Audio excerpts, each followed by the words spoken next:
So I have explained regarding the origin of Earth in the previous video. We will read this once in the NCERT.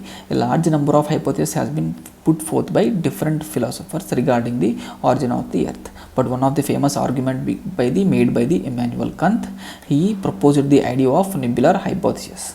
And according to this hypothesis, the planets were formed out of a cloud of material, which we said, I have explained it, right? Hydrogen, helium, dust and various other materials, which calls the cloud of material associated with a youthful sun which is slowly rotating. And through this only the origin of the Earth has been explained by Immanuel Kant. And in 1950s, Otto and Karls, two scientists, revised this nebular hypothesis proposed by the Immanuel Kant, and they said that sun was already present, and the middle star was already present, and the dust and the various other materials present outside this sun, what we are calling it as the solar nebula. So if you doesn't understand the concept here, I have explained in detail in the previous video regarding the origin of the Earth. You can visit that video also, okay, and which is containing mostly of hydrogen and helium along with the dust, okay. And because of the friction between this hydrogen, helium and the dust, there will be the formation of disc shaped clouds, and the planets are formed out of these clouds through the process of accretion. So regarding the origin of the Earth, we can single-handedly in isolation, we can't explain how the Earth has been origined. So for understanding that, first we need to understand how the universe has formed, regarding the origin of the universe. So regarding the origin of the universe, we need to understand, if we need to understand the origin, there is a famous theory, that is the Big Bang theory. So we will understand in this video specifically regarding the Big Bang theory, okay. So what is this Big Bang theory? This is the most widely accepted scientific explanation for the origin and the evolution of the universe. So we are understanding how the universe has been formed. So in the initial time, when the time is 0, when the time has not yet created, all the space, all the material is condensed in a single place called as the singularity, that is consisting of infinite temperature, infinite density, right, infinite temperature and with infinite density. And this is the universe. That single point is only the universe at that time, at the time of t is equal to 0, and that specific part is called as the singularity. And after t minus 43 seconds, a big bang has been happened of this singularity, and because of this big bang which has been happened 13.8 billion years ago from now, at 10 to the power of minus 43 seconds, within the fraction of this big bang of this singularity, universe has exploded and it has expanded and scattered, and space has been created because of this big bang only, according to this Big Bang theory.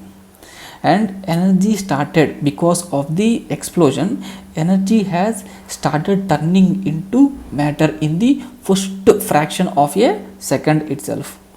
After the first fraction of a second itself, after the Big Bang, the energy which has been released is started turning into matter, which we call as quarks and electrons, okay. And these quarks, what happen, they will combine to form the protons and various neutrons, right, in the first fraction of second only,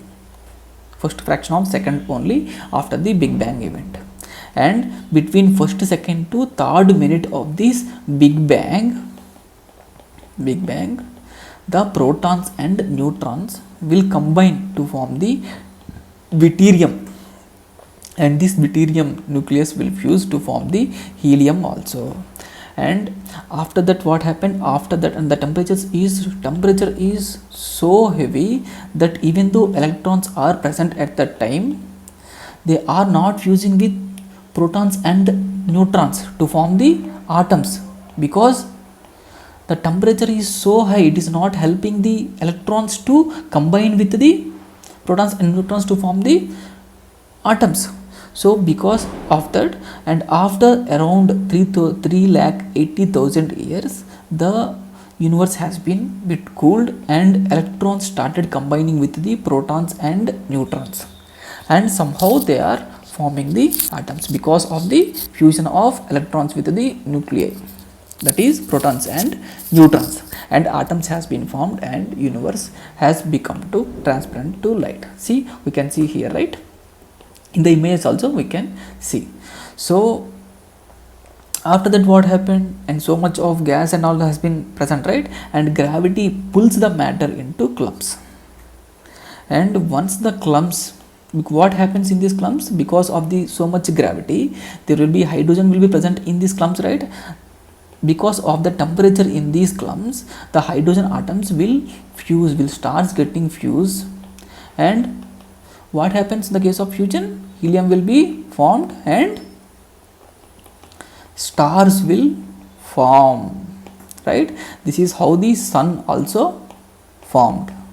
That's how the, and there are numerous amount of stars will be formed, and by the combination of the stars and dust and all, the galaxies will form, right?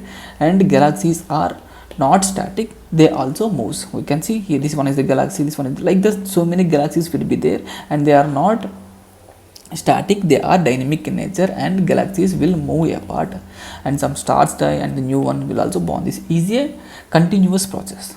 So this is the regarding the, and that's how the universe has been formed. So many galaxies will form the universe. So that's how the universe has been formed according to the Big Bang theory, right? So there should be some evidence, right? So the NCERT has mentioned about the Edward Hubble, right, regarding the evidence of the Big Bang theory. There are various other evidence also, but specifically in NCERT it have mentioned regarding the Edward Hubble. So I am explaining regarding Edward Hubble only right now. So Edward Hubble, what he did, he measured the light coming from many galaxies. Suppose here is the Milky Way galaxy in which we are present, right? He has measured the light that is coming from many other galaxies, and he almost showed that every light that is coming from the other galaxies is showing the red shift in the spectrum, right? So Edward Hubble has measured the light coming from many galaxies, right? So he showed that almost all showed the red shift only. That means the galaxies are getting away from the Milky Way galaxy. That means universe is not static and is expanding. That is the conclusion that has been given by Edward Hubble. Okay, so to understand this redshift, you need to have a clarity on the Doppler effect. Okay, redshift and blue shift. So according to Doppler effect, if any light is showing the redshift in the spectrum, that means that specific object is moving away from the observing object. And if the same light is showing blue shift, and if the spectrum is showing the blue light, so and if the spectrum is showing the blue light, that means the object is traveling towards the observer. So that is the difference between red shift and the blue shift. So this is regarding the Big Bang theory. Thank you.